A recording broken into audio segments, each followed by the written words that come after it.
And this part is filter.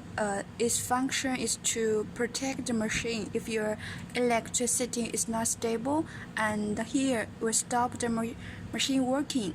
When the electricity recover and it work again. And this part is the driver for the rotary. Okay, driver for rotary.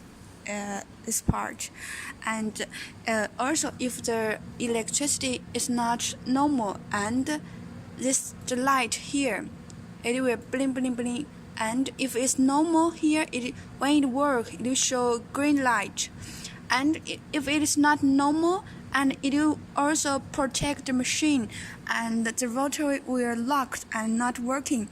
If this situation happen, so just take off this part, and just put in again, and the rotary will recover work.